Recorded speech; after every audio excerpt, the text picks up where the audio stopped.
mikir negara itu ruwet. Ya kan? Ngindari barang ruwet berarti pinter. Tapi tidak usah teruskan, sing nantang ruwet berarti.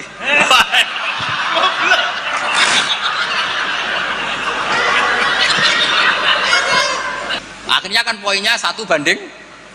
Nah, tinggal poin terakhir wa imamu qomin wa hum lahu radun, konsensus kan? Polling dulu. Polling dulu menang wali kota kan bisa bayar dulu. Kiai kan tidak bisa. Paling ngancam sira milih saya neraka. Repot kan? Kan repot jadi. Assalamualaikum warahmatullahi wabarakatuh. Alhamdulillahirabbil alamin wassalatu wassalamu ala asyrofil mursalin sayyidina maulana Muhammadin wa ala alihi washabihi ajmain. Amma ba'du. Ingkang sangat kula hormati Kiai Haji Idris, iki Pak D kawula, paman napa lah istilahnya nek teng Jawa. Wonten niki wonten Kiai Sekathah, wonten Kiai Said, Kiai Ama, wau dijemput Mas Aziz niki. Kula teko tok pun ganjaran kula sak gunung Uhud. Mergi ponakan sing apik, dienggo kongkonan nurut. Kula niku sakjane ngangge hukum akhlak tok niku ganjaran kula pun kuwat. Saya kemarin malam Rebo nderekno kersane Mbah Mus teng Rembang, paginya ngaos tafsir di rumah. Itu satu-satunya pengawasan yang paling saya seneng, saya ketua di situ. Ketua yang menentukan, liane niku pun kalah terus. Habis niku batas asar hormat Mbah Maksum, malam Kamis diaturi dalam sarang Maulid Rasul sallallahu alaihi wasallam. Sebelum lebih jauh tentang ngaji risalah Ahlussunnah wal Jamaah, kula cerita sanad. Terus Mbah Hamid alite namine iku Abdul Mukti. Riyen serumah dengan mbah saya namine Fatimah. Mbah kula niku abahe namine Abdul Khaliq alite, tapi gede-gede dados Idrus. Jadi Fatimah binti Idrus bin Umar niku mbah kandung kula. Nah, Mbah Hamid bin Abdullah bin Umar. Terus potongan wali niku pun mulai alit. Terus Gus Samar pindah dadi wali pun terlambat mergi. Mas Ahmad bakat wali niku pun ketok mulai alit. Terus mboten saged pencitraan. Tapi karena kuota wali zaman akhir sedikit, mungkin bisa ada kesempatan. Terus, berdasar KKN mangke diajukan. Berdasar KKN. Karena wali itu meneh wali, nabi saja bisa berdasar KKN. Nabi Harun itu harusnya agak nabi. Tapi barokah Nabi Musa itu alsak pelak. Niku minta jubir. Jadi ono nabi proposal nggih wonten. Wan sak niki cerita rileks mawon. Kula ngomong serius ya sungkan Mbah Idris. Niki nggih Pak D kula, nggih guru kula riyen bapak kula niku mesti sowan Mbah Hamid. Riyen semaan teng Mbah Hamid mesti bapak kula. Pergi nggih wau nggih disebut mantu ya. Mbah kula misanan nih bapak kula mantu. Terus kula niku cerita Nabi Harun itu harusnya agak nabi. Berhubung Nabi Musa niku alsak pelat niku ngendikan ketika jadi rasul itu pertama diangkat jadi rasul menghentikan, ya Allah saya ini pelat, wa akhi Harun wa afsahu minni lisanan fa arsilhu ma yarid ayusaddiqun. Sing pinter ngomong niku dulur kula Harun. Dados nak kula misale tenan alim, sing pinter ngomong Mas Ama. Niku saged Gus. Siap. Nggih setuju nggih. Ya ngono iku ya ana cerita ngoten iki ya ana. Terus ana nabi iku dadine nabi iku diajukan. Wonten SK. Dimintakan SK. Allah nggih dituruti mawon. Qala sanasuddu adudaka bi akhika. Ya wis saiki Harun tak angkat dadi tapi nabi kok proposal iki digo kalah-kalahan. Nabi Musa niku adike Nabi Harun. Dia bae iktikaf munajat untuk kitab Taurat. Kaum menyembah anak pedhet. Ngono ku ya diwamuk pancen Nabi. Takdim Nabi kan wajib. Nggih, takdim Nabi niku. Nggih, takdim Nabi niku wajib. Berhubung Nabi Harun dadine Nabi lewat Nabi sinten? Musa. Niku deret-deret tenan. Sampai Nabi Harun ngendikan la takhud bil khiyati wala biras. Jadi salah kaume iku timbang nyalahno awake dhewe repot, nyalahno wong liya. Mulane nek ana wong tukang nyalano wong liya niku ya rontok ana sanate. Tapi tetap salah ndekne ora nabi ya ngoten. Mergo Nabi Musa niku ora iktikaf teng Turi Sina. Mestinya ketika kaumnya salah itu beliau juga ikut salah karena ada nunggoni proses bermasyarakat. Tapi wong ana sing dipasrahi mendingan nyalano sing di pasrah. Kowe wopo wae tak tinggal munajat nganti kaum nyembah berhala. Jawabe Nabi Harun nggih gampang wis tak kandhani tapi ra ngandel. Purune mek nabi sing asli mboten kados kula. Dadi lan nabroha alai akifina hatta yarji'a ilaina Musa. Mane nek sampean gelem apik mau ambek Mbah Hamid tok nek ambek Mbah Idris ora gelem kowe bangsa Israel. Nak kowe wong Islam tenan ambek Mbah Hamid yo kepen dadi wong apik, dipimpin Mbah Idris kepen dadi wong apik. Termasuk sing ben nek pun dikiai Mas Amak, Mas Aziz kudu gelem dadi wong apik. Nak brengkel ngenteni Mbah Hamid wangsul berarti kados Bani Israel. Niki mukaddimah sekaligus pressure nak ngaku ahli sunnah wal jamaah minimal ilmune ya sakmene iki ora tau mondok kok ngake ahli sunnah napa wal jamaah. Akhirnya Nabi Harun dadi nabi mergo pinter ngendikan wa akhi Harunu wa afsahu minni lisan. Mulane riyen wonten tiyang ya terkenal wali duka indawa niku ya kathah sing butuh penerjemah.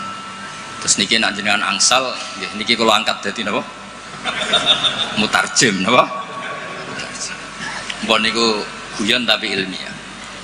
Terus nomor kali apapun baiknya tentang ahli sunnah wal jamaah, orang tuh tidak boleh serius mempertahankan ahli sunnah wal jamaah, nggak boleh serius. Karena serius itu memancing perlawanan. Sehingga Nabi ngendikan inna hadzal dina matinun fa'ughilu fihi birifqin. Agama ini ideologinya mantap, logikanya mantap, maka kawallah dengan santai saja, yang rileks. Saya beri analogi begini, 2 tambah 2 itu kan 4. Perlu nggak kamu ngotot kampanye 2 tambah 2 4? Nggak perlu kan? Karena kebenaran 2 tambah 2 4 itu kebenaran yang mantap.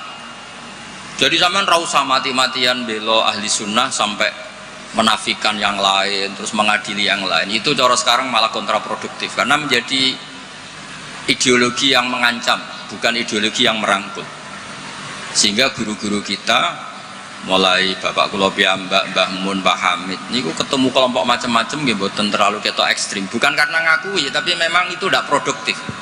Bangsa seneng tukaran, seneng geger itu tidak produktif. Karena inna hadzal dina matinun fa'ughilu fihi birifqin. Agama ini sudah aman, sudah bagus, maka kawallah dengan halus. Ya kayak orang kampanye di Indonesia tentang pentingnya makan nasi, orang tahu semua lah, tidak usah kamu cerita gizinya nasi gini, asupan nasi fungsinya gini. Orang sudah tahu lah fungsinya apa? Nasi. Begitu juga fungsinya madhab ahli sunnah apa? Wal jamaah. Satu madhab yang sanadnya jelas, akurasinya jelas. Nah saya tak cerita tentang sanadnya Mbah Hamid. Mbah Hamid dulu diantaranya tentu ngaji sama abahnya sendiri, Ki Abdullah. Karena itu sudah babul ilm, darul ilm, sudah komunitas ilmu. Di antaranya beliau pernah ngaji juga di Kiai Khalil Harun. Kiai Khalil Harun masih pernah mbah-mbahnya Mbah Maimun. Terus ngaji sama Mbah Dimyati di Termas. Mbah Dimyati itu adik kandungnya Kiai Mahfud At-Turmusi. Jadi kalau sanadnya Mbah Hamid pakai Termas ya Mbah Hamid, Kiai Dimyati At-Turmusi, lalu Mbah Mahfud Termas, terus Sohibul Anas Sayyid Abi Bakar Sato, terus Sayyid Ahmad Zaini Dahlan. Sayyid Zaini Dahlan ini gurunya Syekhona Khalil ketika mondok di Mekah. Jadi semuanya ketemu, termasuk Mbah Siddiq dulu ngaji, Mbah Siddiq sini, keluarga sini ngaji sama Syekhona Khalil, itu langsung ke Sayyid Zaini Dahlan. Ya, mohon nomor gimana? Oh kesibuk. Nah kenapa sanad itu penting? Begini, saya beri analogi. Tag itu liar. Karena tag itu mau tidak mau harus pakai lafaz. Kata-kata itu bisa jami'un likulli afrodi. Ini sekaligus mukaddimah untuk akhlnya Mbah Hamid. Makanya ketika Mbah Hamid dipuji sebagai pakar usul fikih, beliau juga ngaji Jamul Jama, itu saya senang. Karena di situ nanti ada taqyidul mutlaq bil muqayyad atau taqyidul am bil mukhassis. Saya ulang lagi ya, itu penting. Karena jika lafadz umum itu ditetapkan sebagai umum, maka akibatnya, saya ulang lagi. Mau ngomong? Ya, saya teruskan ya. Andai kan tidak ada sanad keulamaan, saya ulang lagi, kalau tidak ada sanad keulamaan dan orang memahami Quran dengan letterlek, apalagi dengan harfiah, apalagi orang ini, kelompok ini berjanji tidak akan menambahkan sedikit pun apa yang ada di Quran, maka tingkat menyesatkannya itu bahaya sekali. Bukan sekedar bahaya sekali. Saya beri contoh, misalnya contoh yang gampang-gampang saja, yang jusnya belum terlalu jauh. Wa antasma'u bainal ukhtaini illa ma qad salaf. Di antaranya kita tidak boleh nikah perempuan, misalnya Anda menikahi Mbak Sri gitu, sekaligus nikahi adiknya. Wa antasma'u bainal ukhtain. Itu jelas di Quran hanya menyebut wa antasma'u bainal ukhtain. Zaman Nabi Sugeng, Nabi itu ya nambahinnya hanya sedikit. Wala bainal mar'ati wa ammatiha wala bainal mar'ati wa kholatiha. Juga enggak boleh kamu nikahi Sri sekaligus nikahi buliknya atau budenya, baik dari bapak maupun bulik dari ibu. Berarti yang disebut Quran hanya bainal ukhtain, yang disebut hadis hanya bainal mar'ati wa ammatiha wa kholatiha, hanya dua orang, dua kelompok. Sementara tidak menyebut wala bainal mar'ati wa jaddatiha. Kemudian orang-orang fikih yang muktabar semuanya sepakat tidak boleh nikahi perempuan dan orang yang ada hubungan mahram. Sehingga ada kaidah dua perempuan yang andai kan salah satu itu lelaki kok tidak boleh nikah, maka tidak boleh dinikahi satu lelaki fi nikahin wahid. Artinya kalau ada orang kampanye hanya megang Quran tidak lebih tidak kurang, berarti dia hanya mengharamkan al-jam'u bainal ukhtain.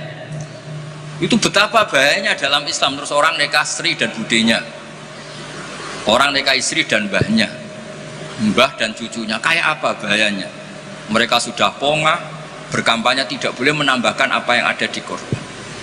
Tapi barokahnya ngaji sama mas saya, termasuk tadi Mbak Hamid ngaji Jamul Jawame, di situ ada kaidah ilmu namanya balaghah.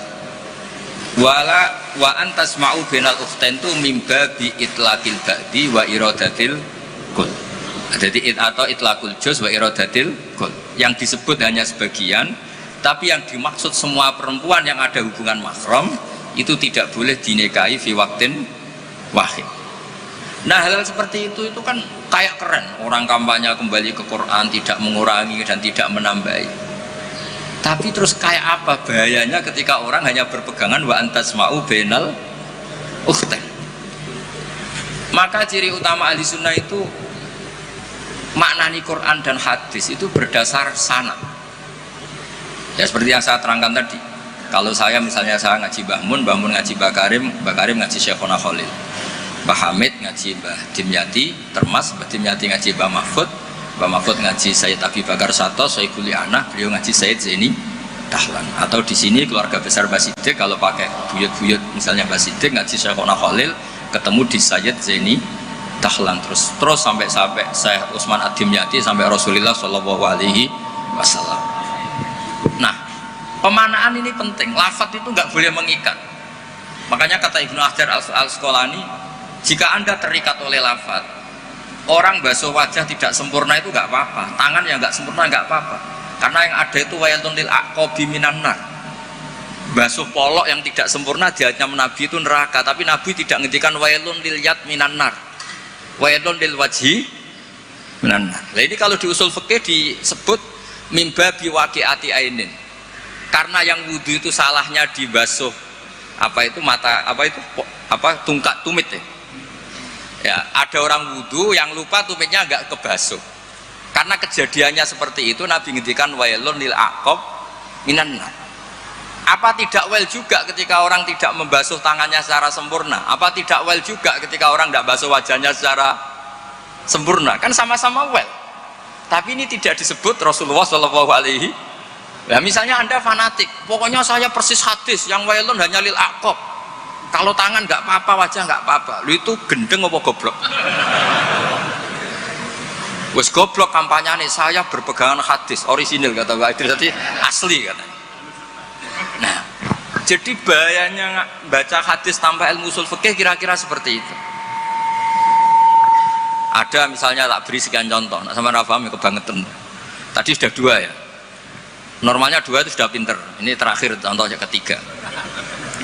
Layak dil qadi wa huwa ghadban. Orang itu tidak boleh bikin keputusan penting, apalagi seorang qadi. Nah, kepengen nyebut Gus Yusuf apalagi wali kota. Ini kemarin sebelum jadi wali kota perjanjian, Gus jenengan wali beneran, saya ingin wali kota saja. Ini keluarga kiai tapi cita-citanya sederhana. Jadi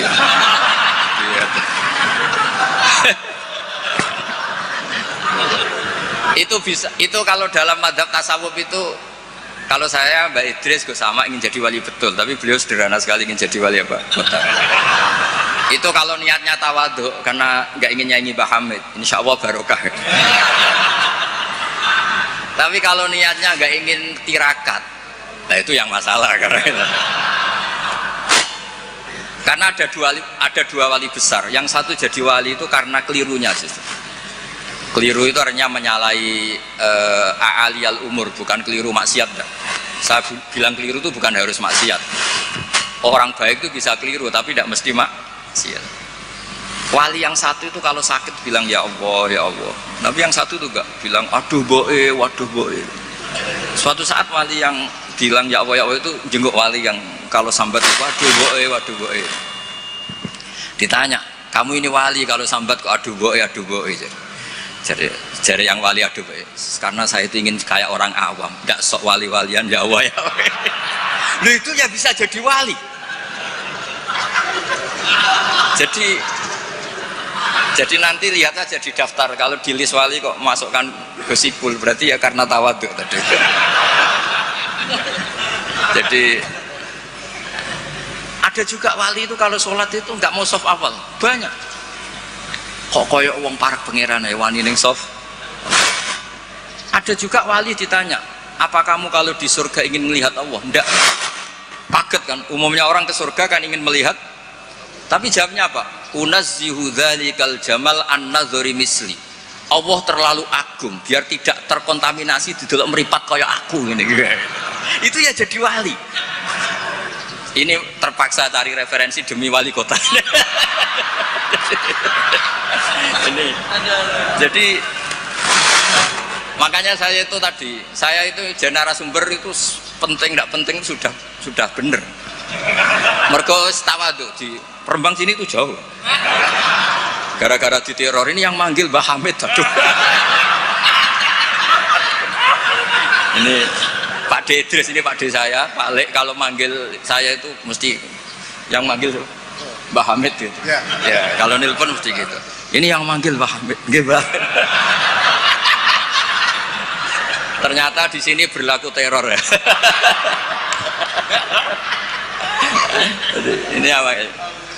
Yang manggil Mbah Hamid karena memang beliau itu sepupu mbah saya Mbah Hamid. Jadi bermadzhab itu penting karena kata itu liar. Layak dil qadi wa ghadban. Seorang yang sedang marah itu tidak boleh punya keputusan penting, baik itu qadi, wali kota atau orang tua atau siapapun. Kata qadi dihilangkan. Tidak boleh kamu mentang-mentang hadisnya qadi, hanya qadi yang nggak boleh bikin keputusan kalau marah. Kalau kiai boleh, kalau orang tua boleh, kalau wali kota boleh. Tidak bisa. Bahwa ghadban itu kalau sedang marah, kalau sedang lapar boleh, sedang ngempet nguyuh boleh, sedang ngempet ngising. Nah, padahal setelah dimaknai pakar-pakar usul fikih, ghadab itu apa? Halatin sing yasu'u khalqu sahibi. Satu keadaan yang orang itu tidak normal. Nah, keadaan tidak normal itu bisa hakin. Orang yang ngempet nguyuh, ngempet ngising atau banget laparnya, itu juga nggak boleh bikin keputusan penting. Jadi ghadban bukan lagi dimaknai marah, tapi apa? Satu keadaan di mana orang tidak sedang baik-baiknya. Makanya Imam Syafi'i masyhur tuh, kamu jangan rembukan sama orang yang besok nggak ada yang dimakan, itu ruwet otaknya itu. Long sidang madrasah ambek guru-guru sing bar diamuk bojone, wah itu error gitu. sidak madrasah ambek uang sing sesuk kudu bayar kredit. Mesti tak kok sepundi madrasah saya di pon ngeten mun saya.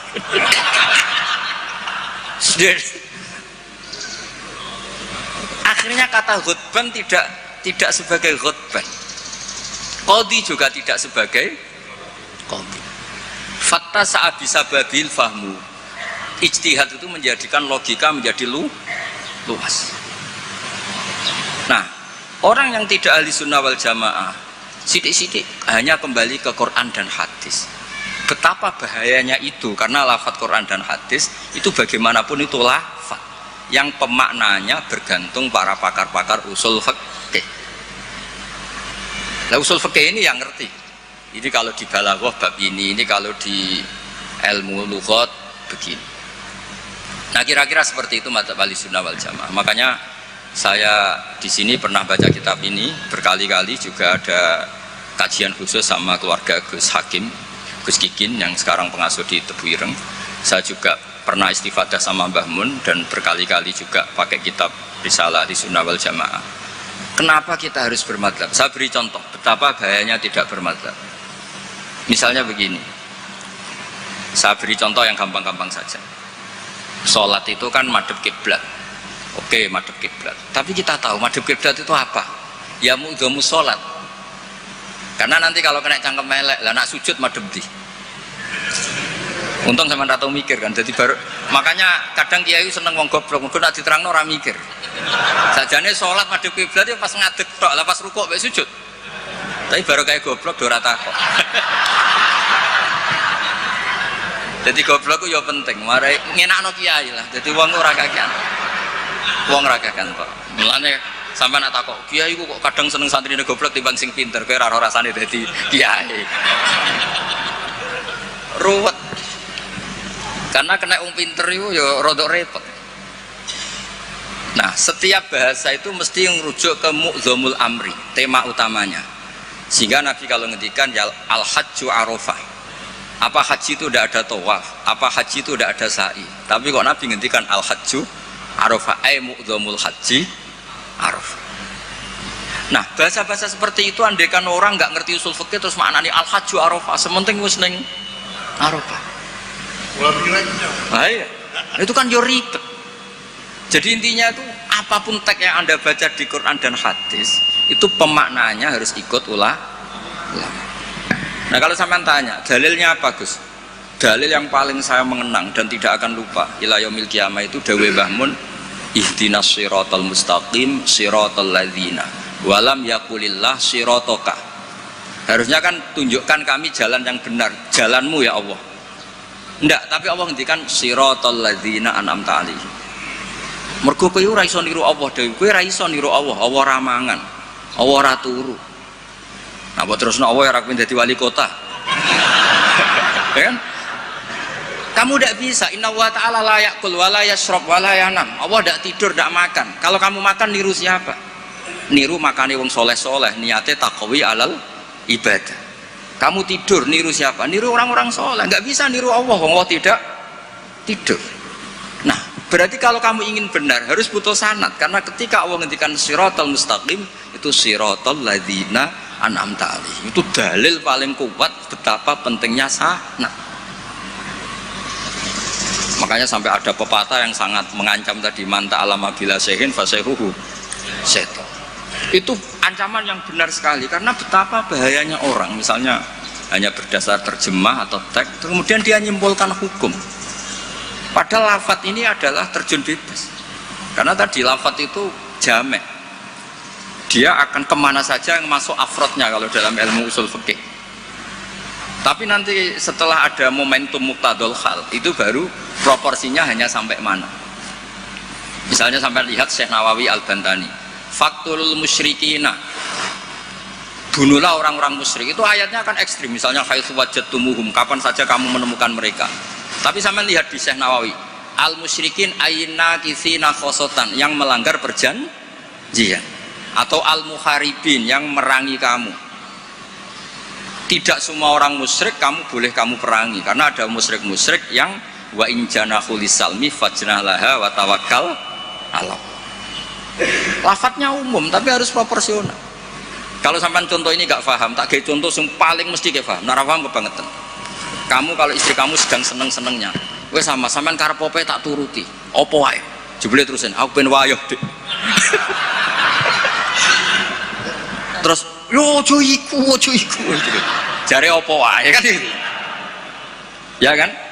Jadi semua lafadz ma min amin illa wa yukhassas. Tidak ada kata am kecuali yadkhuluhu takhsis. Kecuali ada takhsis.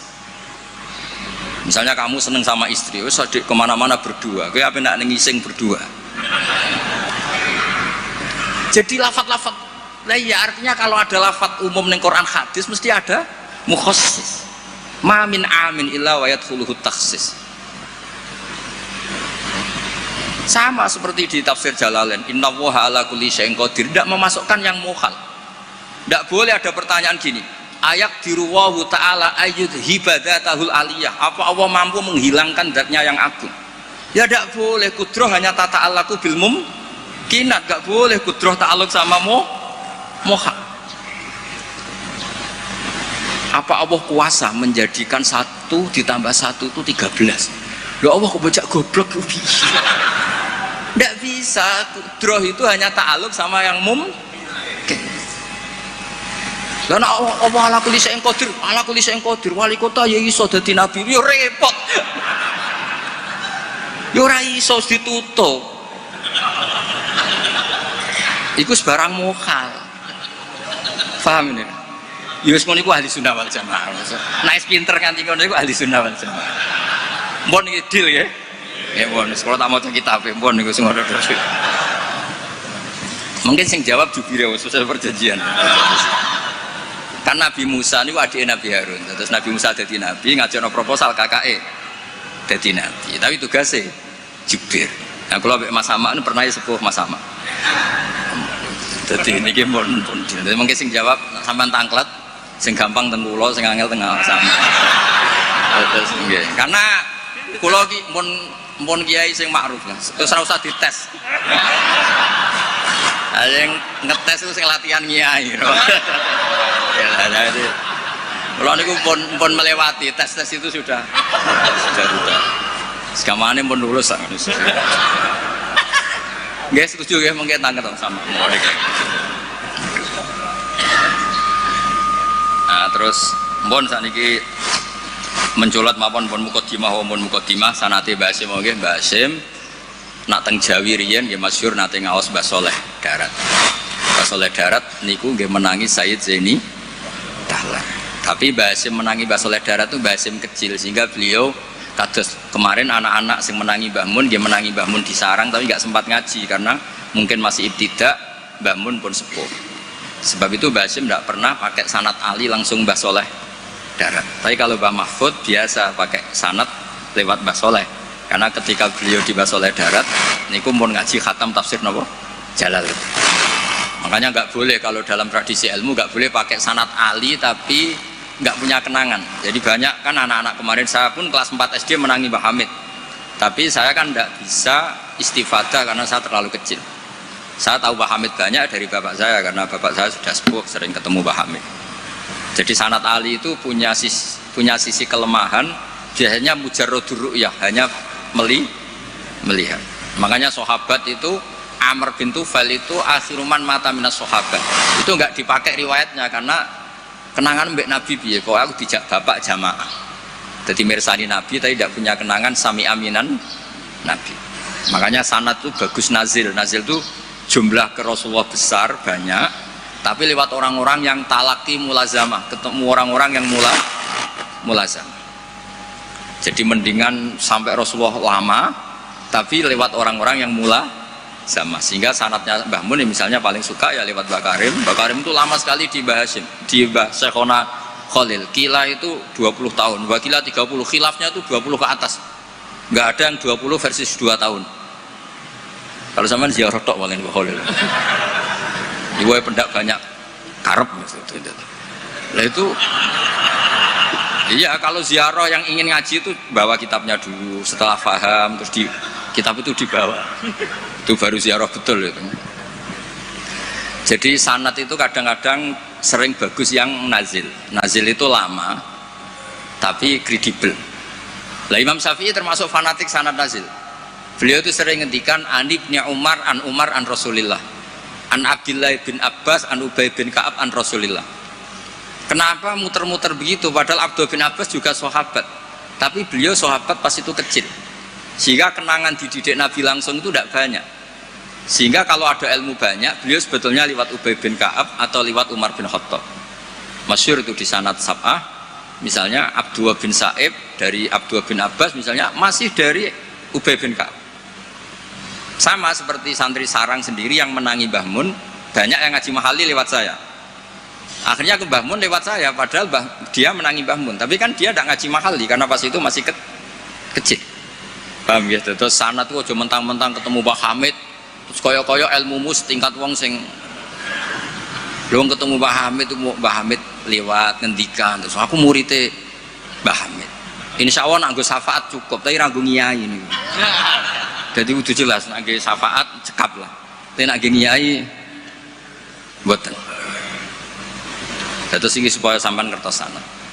Nggih kula waos ini sing tentang aturan bermadzhab sebagaimana yang ditanyakan tadi. Halaman 28 ya. Ini sing ada kitab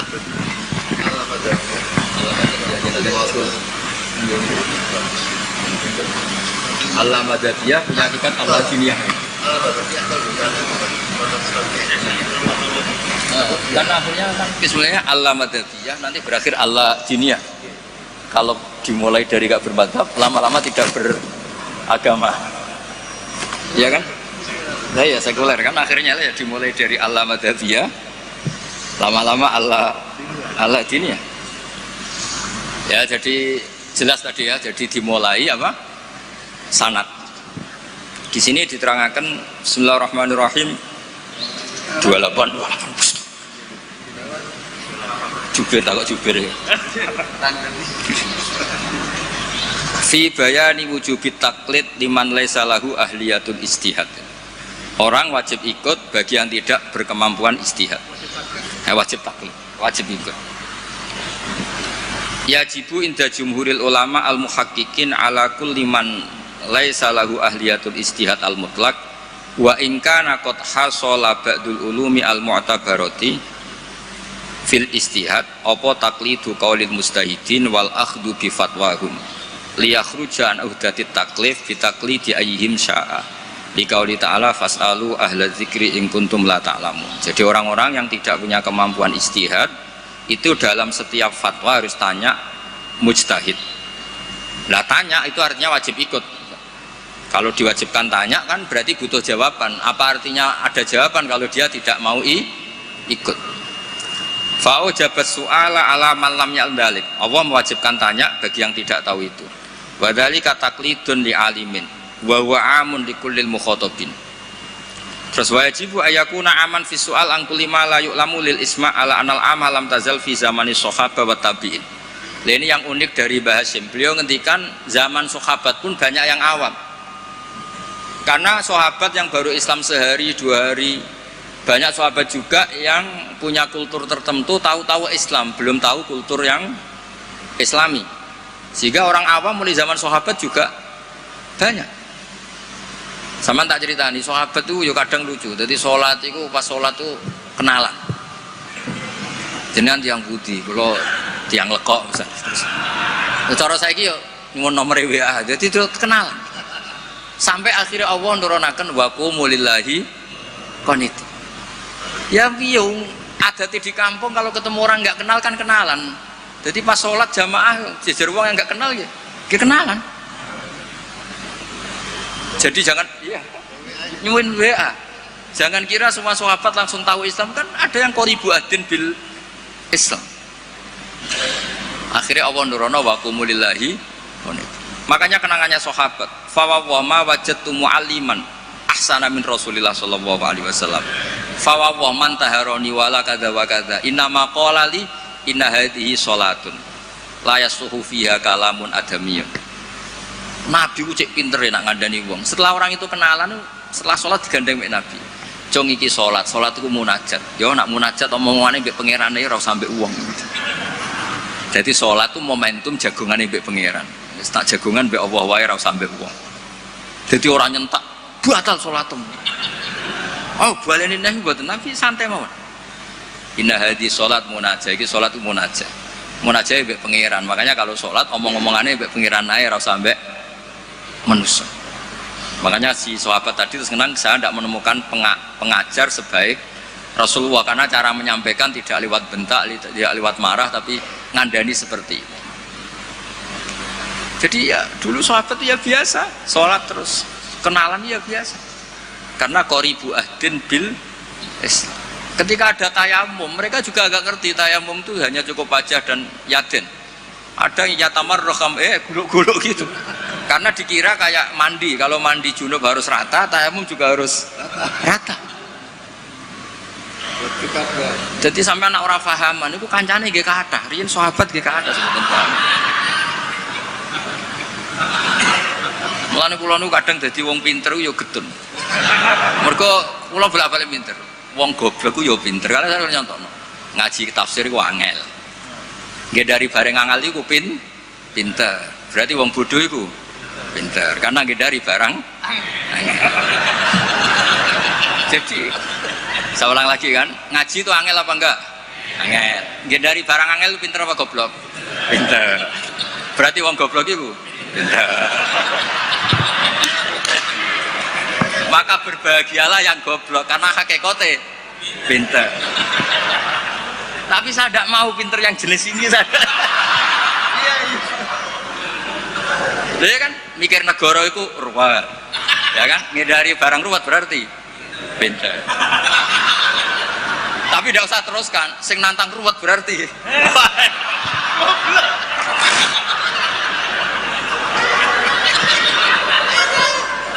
Jadi mungkin di situ ada pepatah semua ada hikmahnya itu di situ.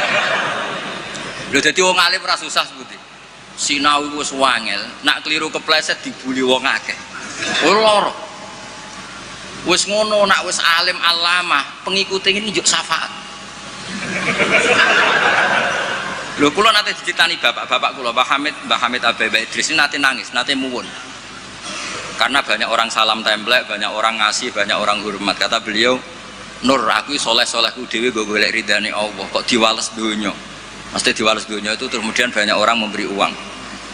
Tapi karena Pak Hamid wali betul, akhirnya uang itu dikasih-kasihkan orang. Jadi wali lomo itu sakjane ya rontok moh dosa ya. Karena nggak ingin kompensasi kesolehannya menjadi dunia. Makanya syaratnya wali itu kudu lomo. Karena kalau untuk diri sendiri berarti kan hadun nafs. Makanya kenapa ini sirinya, ini baru ini saya buka siri saya karena ada Pak Idris. Saya tuh kalau mulang bahagia sekali. Karena itu satu-satunya cara saya tobat. Saya istighfar tuh nggak ngefek. Tobatnya wong alim niku nak dosane kitmanul ilmi, tobatnya ya mulang. Berarti aku nak pas mulang lebur dosa. Makanya saya kalau mulang tuh bahagia. Jadi sampean tak anggap perangkat penghilang dosa. Lu ra iso wong alim gak mulang terus sampean istighfar gak bisa. Illal ladzina tabu wa aslahu wa bayanu. Tobatnya orang alim harus wa bayanu. Memberi enggak bisa istighfar. Makanya saya kalau ngajar tuh bahagia sekali. Karena itu satu-satunya cara ngilangi dosa. Kok pejabat lunga kan tuh SPJ Pak ya. Satu-satunya untuk uang legal ya ana cara lunga SPJ. Wong alim ya gitu, sama sebenarnya pola sosial itu sama. Ini buatan guyon ini tenang. Kenapa kalau saya ngajar tuh bahagia sekali? Karena itu cara saya untuk menghilangkan dosa. Dosa kitmanul ilm. Makanya semua ulama kalau ngajar tuh bahagia sekali. Yang ngajar tidak harus seperti ini ya, kayak Pak Hamid lewat akhwal. Ada yang ngajar lewat akwal, ada yang ngajar lewat mauidhah, tapi semua perangkat itu untuk tabyin, untuk memberi penjelasan. Dulu Pak Hamid itu kan punya mercy, uangnya banyak dan semua orang menghormati. Ada orang agak drengki, agak iskal, itu jare wali kok nikmati dunia. Singkat cerita orang ini dijak naik mercy-nya Pak Hamid, disuruh megang gelas, masyhur cerita itu. Megang gelas penuh air. Kata Pak Hamid, ini pegang, nggak oleh kocak. Engkau melaku-melaku be aku, naik Mercy, kursinya juga longgar, gak dosoan. Muter-muter Pasuruan. Terus Mbah Hamid tanya, enak Mercy saya? Enak sepunti ora kober, njogo gelas ben mboten kocak. Jare Mbah Hamid, ya semono iku hubunganku be Allah, sing tak jaga iku ridane Allah ning aku iku wis ora roh donya. Ya kayak kamu naik Mercy, tapi fokus jaga gelas air tadi. Jadi wali-wali itu untuk duniawi itu sudah tidak ngefek karena punya masyhur, punya syagil. Ya seperti saya itu kata orang banyak itu, misalnya ya, saya kata orang banyak itu terkenal, saya tidak tahu terkenal pada tidak tahu. Yang saya jaga hubungan Allah dengan saya, kalau saya betul orang alim harus mulang, kalau saya betul orang bodoh harus ngaji. Tapi ngaji bek sampean kan berat.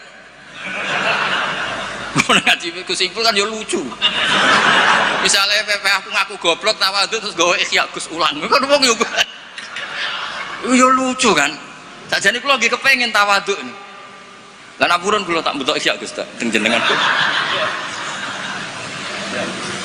Akhirnya pilihannya kan loro, ngaku alim wajib mulang, nah ngaku bodoh kudu ngaji.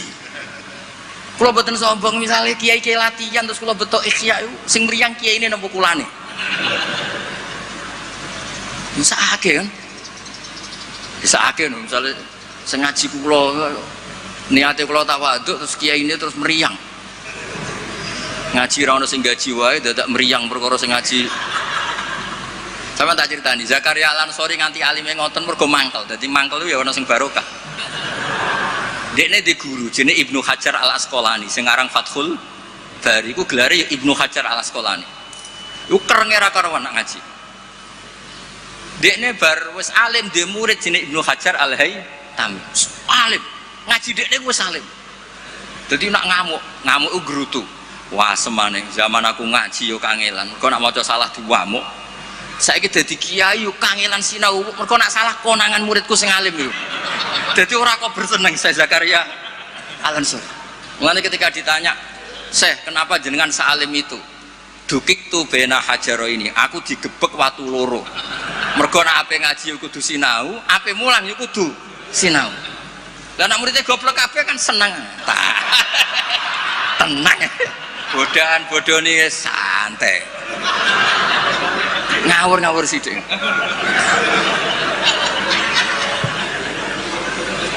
Artinya ngene loh, siapapun yang merasa alim dia sebaiknya tidak usah ngaji, itu buatan tawadhu, itu ganggu pun yang mana itu mau ini deal ya mau ngaji rilek-rilek mawon buatan usah koyok ya mempertahankan ahli sunnah apa jamaah biasa pokoknya inna hadad dina matinun fa'ughilu fihi birifkin. Agama ini sudah kokoh, sudah mantap, kamu tidak usah berlebihan. Kamu tidak usah berlebihan kampanye 1 tambah 1 2 karena sudah mantap. Mohon santai mawon. Oke santai mawon pun ngantel kula. Terus wayat tabi'aunahum fil ahkam terus fa innahum yubadiruna ila ijabati su'alihim min ghairi isyaratin ila dzikrid dalil. Karena yang tanya orang awam ya cukup dijawab, tidak menyebut dalil. Nah sekarang yang awam pun nak dijawab kiai ada hadisnya enggak? Definisi hadis roh tak kok. Kadang dia tanya, itu hadisnya sahih mbak enggak? Tak tanya, hadis itu apa? Aneh-aneh yang saya kira ribet ya. Sahat itu. Iya. Sahat malah dijamin. Enggak, padahal di Bukhari banyak hadis. Iya ribet.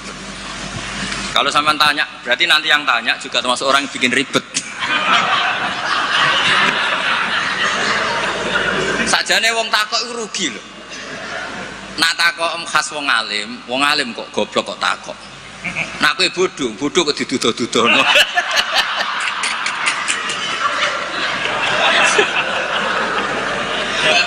Lo pernah lho. Gus Zofur pernah seminar tadi Kalimantan, Sulawesi itu banser Gus Zofur. Banser semangat. Itu setiap seminar NU kan mesti tentang Mbah Hasyim. Itu ada yang tanya, Mbah Hasyim itu siapa? Orang acara NU orang tanya Mbah Hasyim itu siapa? Terus iya, kok kaget kan? Nanti jangan-jangan sampean tanya, mazhab itu apa loh? Banyak orang yang malam Hamid itu wali itu apa? Di Padang wali kota repot. Jadi orang tanya itu kadang ribet. Lho Kanjeng Nabi kena wong awam yo cara Jawa kaku ati. Takok Allah itu kadang yo piye? Ya Muhammad, oke kamu punya Tuhan sendiri. Tapi Tuhanmu itu apa? Min dhahabin au nukhasin au khosyabin au hajarin. Karena mereka orang awam. Taunya yang dipertuhan itu ya benda. Sehingga mereka tanya, oke Muhammad kamu punya Tuhan, lalu min dhahabin apa fiddatin apa khosyabin apa hajarin. Sampai akhirnya turun kul huwallahu. Maka penanya itu harus hati-hati ya. Kemungkinannya dua tadi. Kalau kamu orang pinter, wong pinter kok takok. Nah aku yang bodoh kok diduduh-duduh. Ini untuk ben kok sing takok ora ono. Lah nak ngetes wong drengki berarti ya. Kalau niatnya ngetes berarti napa? Drengki.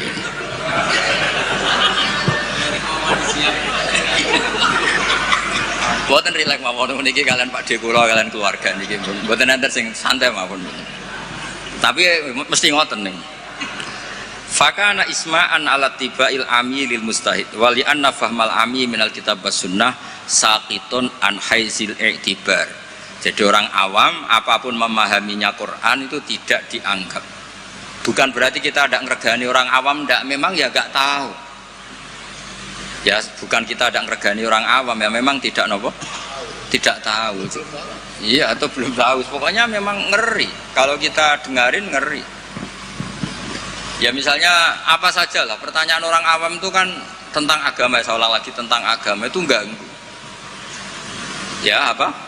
Ganggu. Apa itu pertanyaannya? Apalagi kesimpulannya. Tanya saja ganggu. Apalagi umpama takok kayak ketok gobloke, umpama nyimpul kan. Ya sureng gitu. Ya kayak tadi saya beri contoh, kita kembali ke Quran dan hadis. Kata kembali itu kan setelah kemana-mana.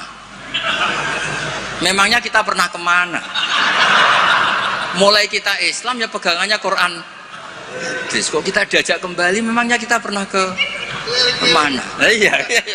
Kata kembali saja sudah masalah kan? Di mana-mana kata kembali sudah kelayaban kemana-mana. Terus diajak. Kita mulai kecil ya pegangannya Quran, hadis, tidak pernah kemana-mana. Tidak kembali, ya kembali kemana kan? Enggak, ini kalau model mantek ya, ini kan. Ya nggak usah kembali ya, memang kita tidak pernah kemana-mana. Ya kan? Sederhana kan? Sudah kamu sekarang kembali apa sudah di situ? Kembali apa sudah di situ? Sudah di situ. Jadi sederhana sebenarnya, ngaji itu gampang. Ilam yuwafiq afhama ulama ahlil haq al-akabir al-akhyar. Di sini disebut al-akabir al-akhyar. Ketika Mbah Hamid terkenal, Mbah Mun terkenal, Mbah Hasyim terkenal, itu penting, itu rencana Allah. Supaya orang kalau terkenal itu barokahnya itu diuji oleh publik. Jadi terkenal itu tidak perlu kamu hasuti. Kalau Allah menghendaki supaya ada konsensus, karena ulama ini butuh ijma. Jadi enak anut wali yang terkenal dibanding wali versi-versinan. Paham ya? Ana wong misalnya nyuwun sewu rambutnya gondrong ning dhuwur gunung, ora tahu ketemu wong. Terus jare muridé iku sing mulang langsung Sunan Kali Jogo, tongkate Kali Jogo, klambine Antakusuma. Sing ngakoni mung wong loro. Wis wong loro oleh muni ngene, enggak semua orang tahu kalau dia wali. Waduh ribet. Itu enggak boleh jadi pegangan. Di antara syaratnya pegangan itu asyurah wal akabir, harus punya status besar. Karena ini lewat diuji. Berapa orang yang diceritakan meragukan kewalian Mbah Hamid, tapi gara-gara ngalami kasfud domair, apa yang ada di hatinya dibuka Mbah Hamid, akhirnya ikrar. Enaknya wali terkenal kan ada proses pengujian kan. Lah wali dhuwur gunung muridé mok loro jek bangga orang geruwong. Sing mesti kalimatnya orang geruwong, orang geruwong kebodhon koyo kowe.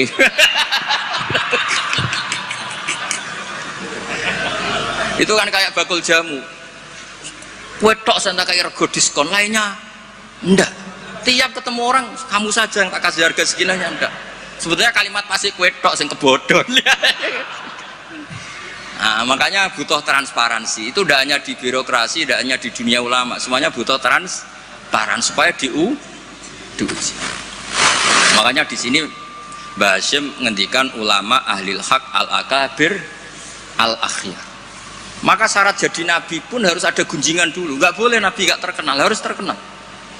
Sebelum dia lahir jadi gunjingan di Bukhairah, di Nasturo. Jadi komunitas di Syam semuanya gunjingkan nabi akhir zaman dengan definisi yang dimiliki masing-masing. Jika semua orang itu ingin, itu dari mana? Orang mana? Terus kriterianya kayak apa?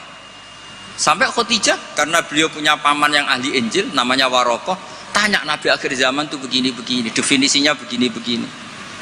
Kalau nggak terkenal tahu-tahu muncul nerangno definisi nabi wes kangelan sampai. Jadi terkenal itu kalau fillah walillah itu baik, asal tidak karena hadun nafsi. Saya beri contoh ya, contoh kecil. Ini sekaligus Maulidur Rasul Shallallahu Alaihi Wasallam. Ada orang yang imannya itu terlambat, namanya Ka'bul Ahbar. Banyak orang yang kebetulan nasibnya baik kayak Sayyidah Khadijah. Yang dia baca dari paman-pamannya, Nabi akhir zaman tudhilluhul ghamamah tuti'uhus sahai. Fajrul jabini lailiyud dawai. Kebetulan yang dibaca itu. Karena yang dibaca itu dia nyuruh Maisarah. Maisarah itu nama lelaki. Coba kamu ikut dagang Muhammad, semua yang kamu lihat ceritakan ke saya. Setelah ikut di Syam itu ya sekarang termasuk Lebanon, Syria ya, Jordan. Pokoknya semua kawasan situ dulu namanya apa? Syam. Karena itu yang persisnya itu entah mana, tapi ada yang bilang termasuk ya Palestina, Israel. Pokoknya semua situ dulu namanya apa?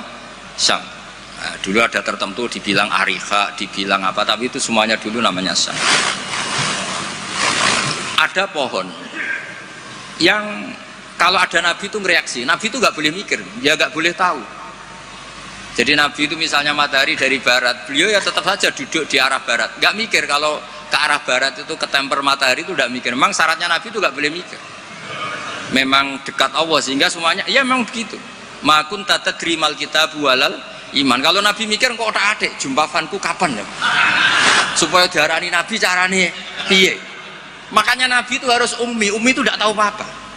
Tapi di bab nabi itu sifatu madkhin bukan sifatu dzammin. Kalau kamu ummi kan sifatu dzammin. Kalau kamu goblok goblok betulan itu. Kalau nabi harus layak ro wala yaktub. Karena dengan gitu orisinal. Loh nabi kok iso mikir, akan orang kan curiga cari momentum yang pas dia ngaku nabi. Nabi itu harus ummi. Layak roh wa layak tuh. Makanya orang kadang salah paham. Nabi nggak tahu kok dikatakan. Untuk nabi itu beda. Nggak tahu itu sifatu madkhin. Jelas disebut di Quran. Ma kunta tadri mal kitabu walal iman. Wa ma kunta tarju ayul qa ilaikal kitab. Nabi nggak pernah berharap jadi nabi, itu nggak pernah. Nggak boleh nabi kok berharap jadi nabi terus ambisi. Nggak boleh. Makanya nggak boleh kamu daftar wali kok ambisi, nggak boleh. Cuma ini kuotanya banyak yang kosong ya sudahlah dipaksa. Ya jalur itu fakir sabar ya bisa, bodoh sabar ya bisa. Yang paling susah itu jalur alim wirai zuhud, itu berat. Jalur fakir aja kan sudah dapat fakirnya, tinggal dapat sabarnya. Akhirnya karena itu sudah jadi gunjingan. Ini barokahnya terkenal, sudah jadi gunjingan. Maisarah ditanya, ketika Nabi duduk misalnya matahari dari barat, Nabi duduknya itu di barat pohon. Nah, pohonnya yang menyesuaikan diri. Jadi pohonnya itu ales itu merubah dirinya ben iso ngiyupi. Nah, justru itu terus Rahib Bukhairah itu wah ndak akan alam memperlakukan seperti itu kecuali dengan Nabi. Nabi juga agak minta ada ghamamah yang tudilluhun, ndak ya jalan aja. Dan tudilul ghamamah itu batasnya hanya sekian meter. Kalau semuanya mendung dikira semuanya dapat mendung. Ya hanya pas arah Nabi supaya kelihatan itu demi Nabi. Makanya terus Maisarah ketika datang ditanya, oh iya bener, itu berarti Muhammad itu nabi. Pas itu nabi umur 20 tahun. Ya bareng ngoten mboten enten alamat malih. Mulai Khadijah mulai ragu. Duh, bojoku sudah jadi nabi ta ora? Nah, setelah umur 40 tahun, ini bukti kalau nabi itu tidak tahu. Beliau mulai tertarik tahandus di Gua Hira. Datang malaikat Jibril itu dikira malakul mauti. Kuwagetnya bukan main itu. Tidak boleh Nabi kok kedatangan Jibril tak enteni. Aku jadi orang biasa. Aku bosen. Kapan dilantik? Itu nggak boleh. Nabi nggak boleh. Begitu nggak boleh. Jadi Nabi kaget itu malah bener gitu. Maka baru ketemu Jibril yang diluari dia. Yarjufu fuadu. Kuwaget. Bilang ke Khadijah Zamiluni. Enggak. Loh, kalau orang kan umumnya kan seneng. Jibril stanti di suya udah diok awam wis bosen. Enggak seperti itu. Clear ini guys, benten. Jadi Nabi itu enggak tahu. Makanya wahyu disebut fuj'ah, kaget. Dan Nabi kaget karena dianggap itu malakul maut. Wes bareng minta zamiluni itu sama Khadijah dikemuli terus cerita. Saat tadi ditemuin gini-gini saya kaget takut. Sayyidah Khadijah yang seneng karena dia pernah ragu 15 tahun. Tahu alamat kan umur Nabi 25, dapat Nabi 40. Senangnya bukan main, absyir karena kamu harus seneng. Fa wa la yuzika wa abadan innaka la tasilur rahim wa tahmilul kalla wa taqridu fa wa tu'inu ala nawaibil haq. Senang Khadijah. Lo coba sepinter itu kalau dia agak belajar dulu tidak bisa. Kenapa bisa belajar? Karena sudah terkenal akan ada Nabi akhir zaman. Akhirnya dikomunikasikan sama Waraqah bin Naufal. Paginya, ayo besok ikut ke Waraqah bin Naufal, ke paman saya. Itu di kitab Bukhari ada redaksi wakana nasroniyan. Kot wakana kot tanas sorofil jahiliyah. Wayak tubuh bil injil, wayak tubuh minal injil bil ibroniyah. Masya Allah ayaktub. Dia itu penginjil dan dia menguasai bahasa nopo Ibrani. Makanya komentar beliau tidak Jibril tapi hadan namus alladzi ja'a bi Musa. Dia enggak bilang Jibril, masih pakai bahasa Ibrani. Hadan namus alladzi ja'a bi Musa. Dan syaratnya Nabi kudu diusir. Nah, ini yang agak berat. Tapi ya barokah, semua orang yang diusir kaya Nabi. Padahal diusirmu kok mertua kok ngentekno donyane. Diusir kok mertua ngentekno donyane jare. Ketika Waraqah bin Naufal itu sudah ngakui kalau Muhammad ini nabi. Niku ngendikane lucu. Ya letani fi hajat an khina akhrajaka qaumuk. Aku sayang wis tuwek, cum umpama ijek kuat ngono. Andaikan saya nanti masih kuat, itu saya ingin bela kamu. La ansurannaka nasron mu'azzaron. Saya pasti membela kamu mati-matian. Nabi ya mboten ngerti, lagi-lagi tidak ngerti. Tapi saya ulang lagi, tidak ngerti yang sifatu madkhin. Nabi ngendikan awamu khrijiyahum. Kalau kiai-kiai sarang, ya maknanya itu khobar muqaddam, mubtada, awamu khrijiyah ana ta iku wong sing ngetono ingsun hum te kaumi. Saya ini Quraisy. Saya ini terpandang, keluarga saya orang terhormat. Masa iya kaum saya ngusir? Kan nggak kebayang ya, misalnya Gus Ahmad diusir wong Pasuruan, Putu Bahamid, orang-orang terhormat kan nggak kebayang diusir. Makanya Rasulullah itu juga GR, masa iya saya ini anaknya Abdullah, anaknya Abdul Muthalib, orang terpandang kok di. Tapi Waraqah bin Naufal ngendikan, "Cung, aku wis tuwek, sayang saya tidak menangi kamu ketika kamu diusir." Lu coba kalau itu nggak ada bukunya, nggak ada referensinya kan nggak tahu. Terus Nabi Muhammad protes, awamu khrijiyahum, masa saya ngalami diusir? Terus beliau ngendikan, tidak ada orang yang seperti kamu illa udiya, kecuali dimusuhi. Wa iyyudrikni yaumuk ansurka nasron mu'azzaron. Andaikan saya menangi itu pasti kamu saya bela. Ternyata akhirnya Nabi diusir dan itu Waraqah tahu, Khadijah tahu. Maka menurut pakar-pakar tarikh, andaikan kita secara ngawur, secara objektif, kadang objektif yo ngawur, mergo terus gak sopan. Kadang objektif yo ono ngawur ya mergo terus gak sopan. Awaluman amanah mutlaqan itu pilihannya kalau tidak Khadijah itu Waraqah. Nggak mungkin Abu Bakar kalau kita boleh ngelamak, boleh ngawur sidik-sidik. Karena pertama yang diceritani beliau Nabi itu Khadijah. Berarti awal man aman harusnya Khadijah karena pertama yang. Tapi pertanyaannya dibalik, Khadijah pas iman itu rodok-rodok mamang sebelum terkonfirmasi dengan Warokoh. Jangan-jangan Warokoh. Nah terus akhirnya di kitab-kitab dibak berjanji supaya ngikuti adat-adat ulama, ya ngikuti adat-adat madzhabuna semua. Awaluman aman minar rijal Abu Bakar wa minan nisa Khadijah wa minas sibyan Ali wa minal mawali Zaid bin Haris. Karena ahli sunnah wal jamaah itu gak kepengen objektif tapi ngelamak. Lu mau awaluman amanah mutlakon kok ono skor. Makanya sekarang di pejabat juga mulai usum kan, pemimpin umum, pimpinan. Mereka kadang sing wakil itu rada izin dadi wakil itu. Supaya terhormat semuanya disebut apa? Pimpinan. Iya, ketua umum terus ketua itu sudah mulai berperadaban. Iya ketua. Umumnya ketua. Iya. Umumnya ketua. Jadi ini cerita ya.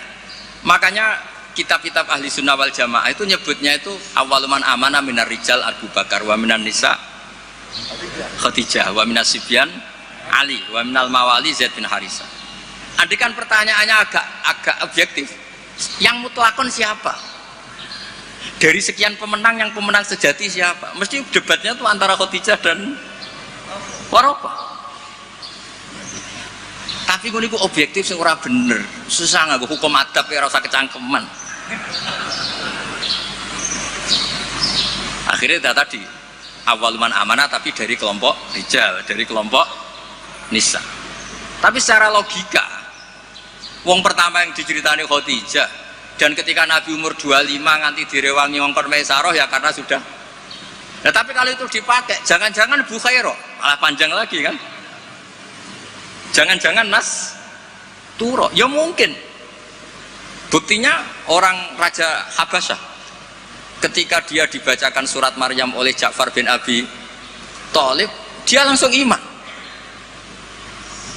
Inna hadza wa ma nazala ala Musa lamin miskatin wahidah. Ini dengan yang dibawa Musa itu dari mata air yang sama, dari sumber yang sama. Kemudian dia juga iman. Daripada geger-geger ngono ora usah ngono, ana minar rijal, minan nisa, minas sibyan, minal mawali. Jadi ahli sunnah itu ulama yang nggak suka objektif kalau itu punya akibat ngelama. Kerepotan. Corong Jawa itu kerepotan, ribet. Misalnya ono wali terkenal terus urip ning daerah tertentu, tapi ning kono iku numpang iku lho, Karmen. Dhisik tanah sing tinggal tanah Parman. Wali kok numpang kan yo ora enak. Ya cerita ngono iku ya objektif nyatane tenan awal-awale. Tapi kono koyo wong drengki kan cerita gitu itu koyo. Jadi sebetulnya konstruksi nubuah itu panjang. Bahkan kalau di kitab Sirah Nabawiyah itu mulai Yaman kuno itu sudah ada diskusi Nabi akhir zaman. Nah, Ka'bul Akbar ini orang yang agak sembrono. Dia itu kitab yang dibaca itu Taurat dan dia masyhur itu kan Al-Hadis Susani an Yasar bin Atha an Ka'bil Akbar saat terusnya ila sifron wahidan karena yaktimu wa idkhiluhus sunduk. Ka'bul Akbar itu menangi Kanjeng Nabi, tapi dia hanya punya dua data, maulidu bi Makkah wa hijratuhu Madinah. Lah dia data yang dia baca wa sultanuhu bisyam. Sentral Islam nanti itu di Syam. Lah Ka'bul Akbar itu tidak menangi kemenangan Syam. Rasulullah itu tidak menangi kemenangan Syam. Sehingga cara dia data ini kurang satu. Makanya dia belum Islam. Ketika Umar radhiyallahu anhu membuka Syam, berarti sudah masuk wasultanuhu bisyam. Baru Ka'bul Akbar masuk Islam karena menurut dia datanya adalah jenis data yang memasukkan wasultanuhu bisyam. Tapi data yang di Khadijah cukup tudhilluhul ghamama tuti'uhus sahaid. Jadi yo ribet. Tapi saya ulang lagi, tapi syaratnya Nabi tetap layak roh wa layak tub, supaya nggak ada ingin pelantikan, nggak ingin jaga citra. Jadi Nabi nggak ada propos, nggak ada foto-foto. Ya sudah saya teruskan. Biar ngerti sama nanti kalau suatu saat sama ngaji tafsir, kok ada ayat makun tatadri mal kitabu walal iman, wa makun tatarju ayyulqa ilaikal kitab. Biar tahu betapa Nabi ini ummi yang justru jaga tingkat orisinilitas. Jadi umminya Nabi itu biar orisinil, tidak terdikte oleh nafsu, oleh pikiran, oleh taktik, oleh strategi, tidak ada semua. Semuanya itu nubuah. Makanya madzhab Ahlussunnah apa? Walam takun nubuwatun muktasabah walau raqa fil khairi la aqobah balda kafadlu wa yu'tihi liman yasha ujallallahu wahibul minan. Jadi syaratnya Nabi itu nggak ada ikhtiar. Dan ketika dikasih juga nggak boleh tirakat dulu. Ya sudah, alami saja. Lho Nabi teng Gua Hira niku mboten tirakat kok jenengan mute mboten nggih sangu bekal. Jelas mboten rokokan. Ora kowe bekal terus ape tafakur go rokok sak wes. Sudah tutut delok langit jare tafakur. Wah ribet go kopi sak tremos, go mie sak kerdus mboten ngoten. Ya tahannas, wa tazawwad. Ya tazawwad itu betul napa? Bekal. Betul san. Pun kula terusno ngene. Engko sing takok mun mboten wani Mbak Idris sing aman. Fa inna kullu mubtadi'in wa dhalin yafhamu ahkamu al-batilah minal kitabi was sunnah. Awal dari kesesatan adalah orang langsung mengambil dari Quran dan sunnah, tidak mengikuti panduannya ulama. Kayak tadi, misalnya ngambil Quran tok wa antasma'u bainal ukhtain. Yang haram itu hanya jamu bainal ukhtain, yang lainnya ya enggak disebut di Quran, ya gendeng bareng. Walhal annahu la yuhni minal haqqi syai'a. Cara ngambil Quran tanpa ulama itu tidak bisa mendapatkan kebenaran sama sekali. Lah ini yang hebatnya Mbah Hasyim untuk solusi Indonesia. Wala yajibu alal ami iltizamu madzhabin fi kulli hadisatin. Tidak harus orang banyak itu ngikuti madzhab tertentu. Walawil tazama madzhaban muayyanan kama madzhabi Syafi'i rahimahullah la yajibu ali al istimrar. Ketika sudah bermadzhab Syafi'i tidak harus dia selalu Syafi'i.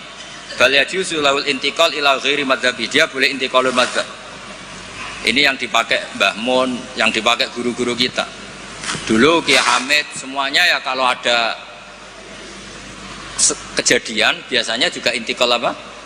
Madzhab. Yang masyhur ya Imam Syafi'i mengatakan intiqadu wujuhil lamis wal malmus.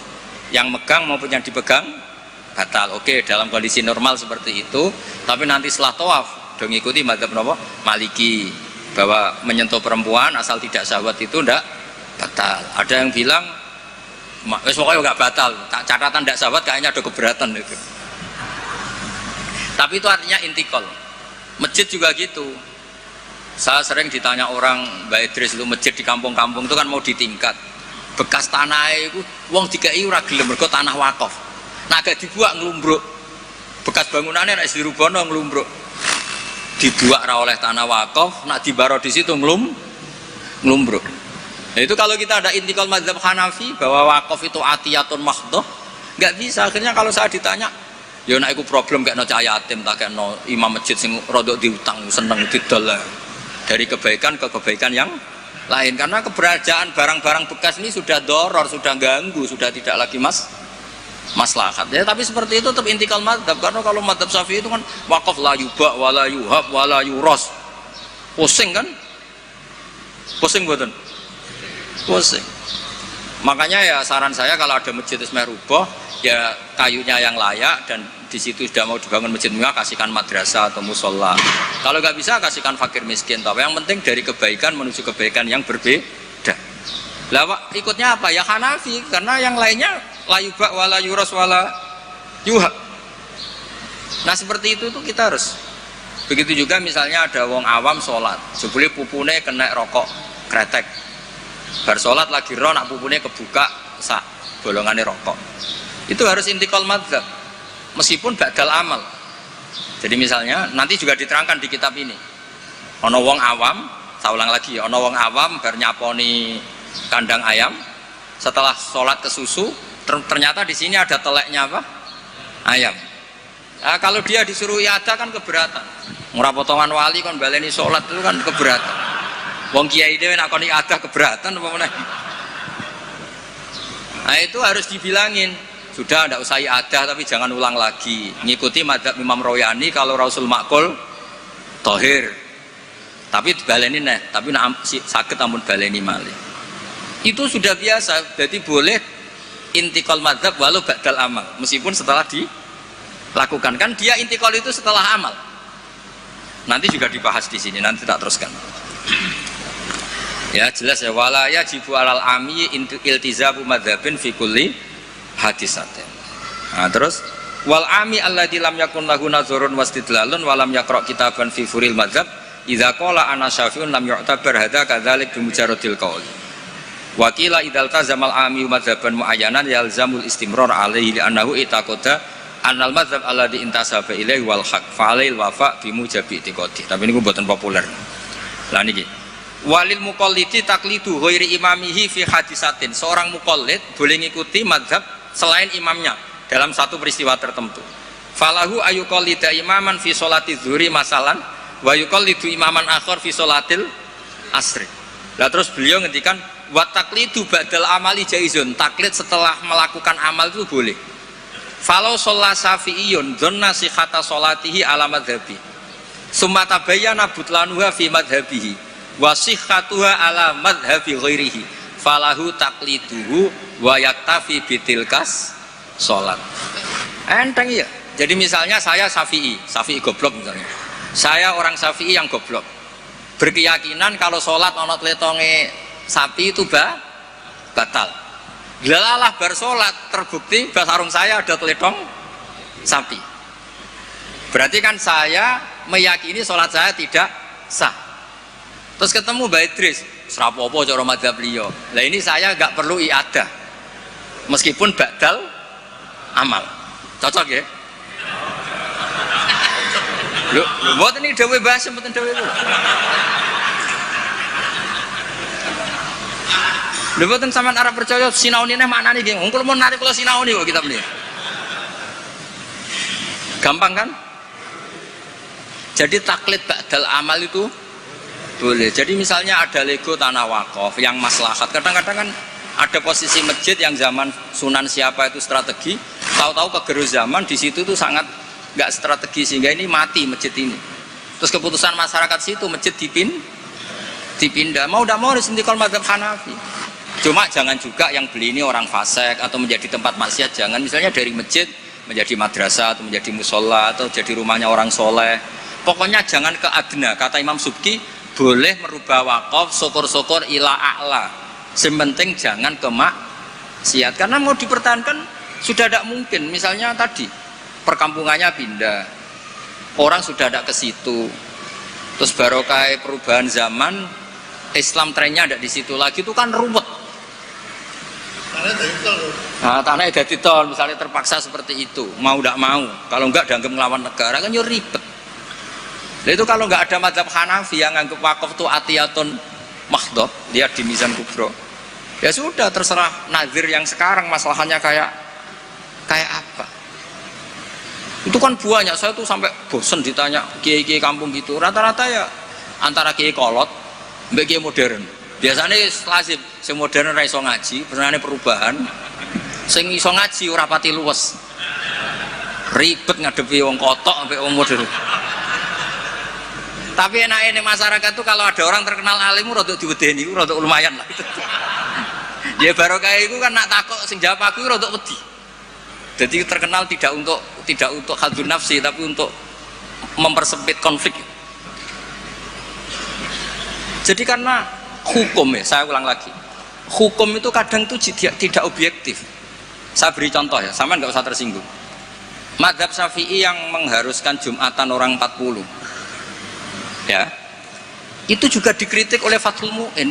Tidak usah saya, Fathul Mu'in pun kritik.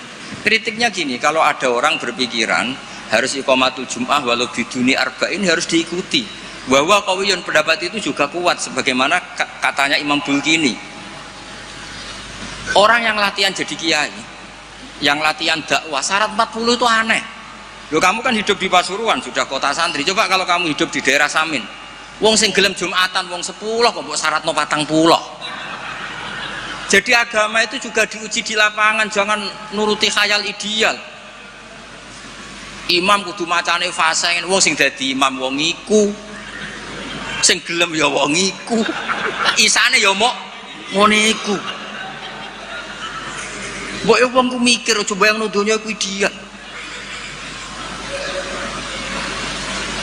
Zaman neng Mekah Nabi diuji wong kafir, neng Madinah diuji wong munafik, padahal ditunggoni Sayyidul Khalqi. Iku pelajaran nak donya iki wis ngene iku ruwet. Dipimpin wong paling sempurna ya ono wae masalah. Pemene mbok pimpin kon, kowe wis masalah. Wis ora usah masyarakat kon dhewe wis masalah. Wis go masalah. Lho saya pernah ditanya. Terus orang yang tidak peneliti itu biasanya membayangkan enggak 40 itu orang di pedalaman Pasuruan, di Bromo, di Tengger, di daerah-daerah gitu. Itu juga keliru. Sebetulnya yang potensi enggak 40 malah Islam kota. Islam kota ngeten Mbak Idris, kalau kasus di Jogja, di Jakarta, saya sering ditanya orang-orang kaya itu.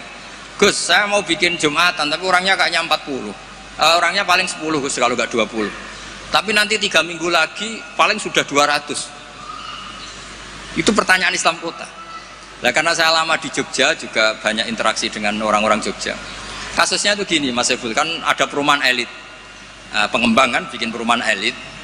Itu kan yang langsung ada masjidnya, ada paket ada masjidnya. Lah yang datang situ pemilik rumah tok. Ternyata orang elit ini hanya orang 20, yang Jumatan 10, berarti hanya 10. Tapi nanti setelah 3 bulan, supirnya ikut, stafnya ikut. Cara Gusipul tukang buka pintu ikut. Aduh, wali kota mulya buka pintu ora gelem. Iku kudu ikut. Wah, akhirnya dia bilang nanti Gus setelah 3 minggu minimal 200 yang Jumatan. Loh, saya tanya kok bisa? Ini supir saya belum ikut, ajudan saya ikut, tukang parkir belum ikut, tukang satpam belum ikut, tukang pintu gerbang belum. Ya aku ya, biro-biro Islam kota gelem Jumatan sudah lah, Jumatan saja meskipun 40. Sama lihat di kitab Tadhkirun Nas, karangan seorang Habib itu kitab Tadhkirun Nas. Cari di Anah, cari di semua kitab Madzhab Syafi'i mesti ngendikan syarat arba'in itu syarat ideal. Karena ngendikan Imam Syafi'i kalau orang 40 itu pasti salah satunya wali. Imam Syafi'i tidak menangis. Saiki kumpul sewulah kau yang ini kira mesti ono waline. Iya kan? Imam Syafi'i gak menang itu. Walau waktu adanya wali. Dulu itu saking banyaknya orang wali, orang soleh, tiap ada orang 40 pasti ada. Sekarang kalau orang ribuan pun ada jaminan kalau ada walinya. Kalaupun ada jalur istri juda, jalur fakir sabar, pun jalur-jalur itu. Nah itu kan kata siapa Madzhab Syafi'i itu absolut di ashabnya, tidak mesti juga. Karena di level lapangan itu beda di level khayal ideal. Kalau khayal ideal inginnya imam yang terbaik, paham ya? Afqahuhum yang paling ahli baca, afqahuhum yang paling ahli fikih, asanuhum yang paling senior. Terakhir malah berat lagi, wa imamu qaumin wa hum lahu radun. Dimami orang yang semuanya menerima. Lha wae pilkada apa dadi imam? Disurvei sih. Jadi misalnya saya dengan Gusipul, survei dulu. Waliul Amri menang di urusan Waliul Amri, berarti menang wali kota. Kalau Aklam kayaknya menang saya misalnya. Ribet kan? Akhirnya kan poinnya 1 banding. Nah, tinggal poin terakhir wa imamu qaumin wa hum lahu radun, konsensus kan? Polling dulu. Polling dulu menang wali kota kan bisa bayar dulu. Kiai kan tidak bisa. Paling ngancam sira milih saya neraka. Repot kan? Kan repot jadi. Tapi nyatanya ini cerita, nyatanya di tradisi guru-guru kita tidak seperti itu. Banyak Sayyid Muhammad tuh terkenal, beliau juga sering jadi makmum.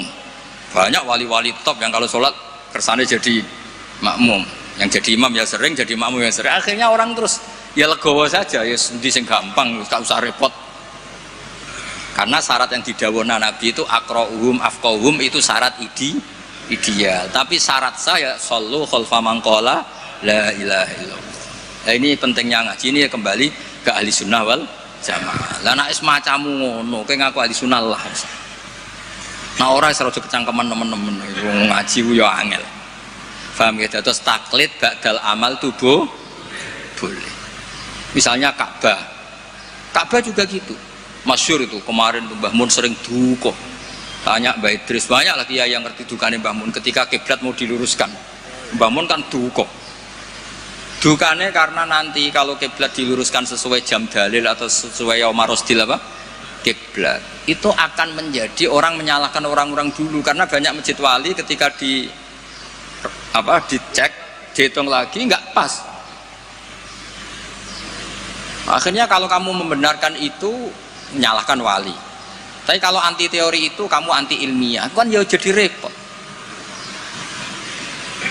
Terus saya termasuk orang yang dimintai pendapat, termasuk Gus Yofur sampai situ sama Suriah Jawa Tengah, Mbah Mun ngendikan.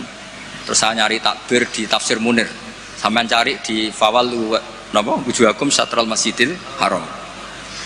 Itu di situ kata Ibnu Abbas, Al-Ka'bah kiblatun li ahlil masjid wal masjid kiblatun li ahlil haram wal haram kiblatun li ahlil masyriq wal maghrib. Karena kalau Ka'bah kudu persis, mereka juga gak mikir. Yang ngomong-ngomong persis itu tak mikir, ya ora mikir. Begini gak mikirnya. Ndak, ini nyata. Ka'bah itu misalnya luasnya segini. Kan Ka'bah itu kan 16 kali 18 Gus Ibul. Terkenalnya Ka'bah itu 16 kali 18. Anggap saja 18 meter lah luasnya itu. Berarti semua masjid harus pas 18 meter. Iya kan? Ka'bah itu kan luasnya 18 meter, berarti luas masjid maksimal harus 18 meter. Sekali masjid kamu 20 meter, yang ujung sana madep mana coba? Mesle kan? Lah ya kan, misalnya ini Ka'bah, ini tak contohkan di tengah. Ini Ka'bah, terus kamu sholat di sini, berarti ya luasnya harus luas ini. Sekali kamu di sini madep kiblat, kan nggak kena Ka'bah sama sekali. Kalau ingin berarti bentuk masjid harus cekung. Iya kan, mau tidak mau. Kalau ingin ke titik ini semua masjid harus apa? Cekung.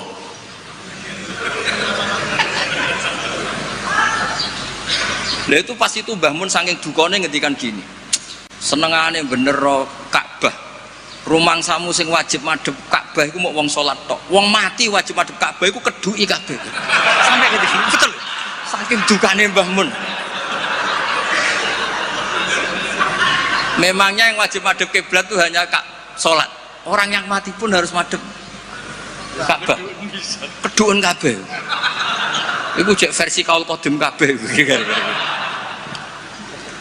Ya ini cerita aja, gak usah dilebokno hati, tapi ini ilmu ya. Jadi sampean biar rileks. Jadi beragama itu yang rileks karena inna hadzina matinun. Agama ini sudah sudah kuat. Mboten kuat seputih, ditunggoni Rasulullah sallallahu alaihi wasallam jelas hebat. Ditunggoni sahabat yo mlaku. Ditunggoni wali songo sing wonge pinter-pinter yo mlaku. Yo ditunggoni mudin yo mlaku. Ditunggoni kiai proposal yo mlaku. Ditunggoni kiai sertifikasi yo. Nah, itu yang hebat bukan kiainya, karena agama ini dijaga Allah Subhanahu wa taala. Mulane kalau kan dadi kiai khusuk teman-teman mboten purun. Rugi. Agama wis dijaga pangeran. Kalau khusuk ora khusuk, bahkan saya jatuh sekalipun hadzadzin tetap matinun. Yang jatuh paling seorang bukan hadzadzin. Mulane kalau kiai wis wantes. Terus cara bapak ngoten. Kiai tenanan goblok-gobloke kiai. Kok saged Pak? Lho inal huda wala apa tenanan suwe mulang. Mbah Mun ngandani saya juga gitu. Kowe nak mulang wis mulang ae, aja geman kepen minterno santri, demen kecewa. Wong kula mulang mulai dhisik nganti saiki sing goblok ya Pak Anjet goblok. Lah sing bakat pinter mboten kula ulang lah ya wis pinter. Lah ini terus prestasine kiai ning ndi ya ora roh. Ya ikhlas niku, makanya agar sekali gak ikhlas wis gak duwe prestasi. Jadi monggo matur kula niku agama iku matin itu kuat. Nggih ngoten niki cara kula niku pertanyaan sing dimun disimpen wau terserah jenengan, tapi wis kadung dipersiapno nggih satu saja supaya enggak ganggu keinginan. Tapi nek kakean wau sakake sing takok Gus kemungkinane tadi. Assalamualaikum warahmatullahi wabarakatuh.